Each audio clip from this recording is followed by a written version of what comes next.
మీరు చూస్తున్నారు తెలంగాణ సమాచార్.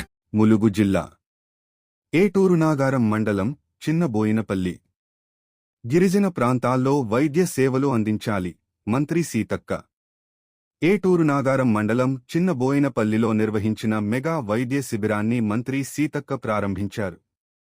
ఈ సందర్భంగా ఆమె మాట్లాడుతూ గిరిజన మారుమూల ప్రాంతాల్లో నివసించే ప్రజలు వైద్య శిబిరాలను పూర్తిగా వినియోగించుకోవాలని, అనారోగ్య సమస్యలు రాకుండా ఆరోగ్యంగా ఉండాలని సూచించారు. తాము పుట్టిన ఊరికి సేవ చేయాలనే ఉద్దేశంతో కాళోజీ నారాయణరావు హెల్త్ యూనివర్సిటీ జాతీయ సేవా పథకం ఎన్ఎస్ఎస్ ఆధ్వర్యంలో ఈ వైద్య శిబిరం ఏర్పాటు చేయడం ప్రశంసనీయమని మంత్రి పేర్కొన్నారు. ఎవరైనా యాక్సిడెంట్ అయి చనిపోతారు. డాక్టర్ అందుబాటులో ఉంటే సెకండ్లలో వాళ్ళ ప్రాణాలు కాపాడగలుగుతారు.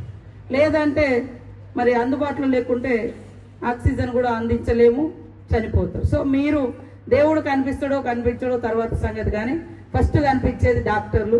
కాబట్టి ప్రతి సంవత్సరం ఇలా మరి కుమ్మవారి కుటుంబం ఆధ్వర్యంలో ఇట్లా పేదలకు వీలైనంత సహాయ సహకారాలు, అదేవిధంగా మెడికల్ క్యాంపు ఇలా పెట్టడం మూలంగా ఒక 1 ఇయర్కి సంబంధించి హెల్త్ను కూడా మనం ఇంప్రూవ్ చేసిన వాళ్ళం అవుతాం. సేమ్ టైంలో డాక్టర్స్ గ్రామాలకు వెళ్ళినప్పుడు అవేర్నెస్ కూడా ఇవ్వాలి. ప్రధానోపాధ్యాయులు గారిని ఒక నిమిషం పైకి రావాల్సిందిగా కూర్చున్నాను. వారికి సీతక్క గారిచే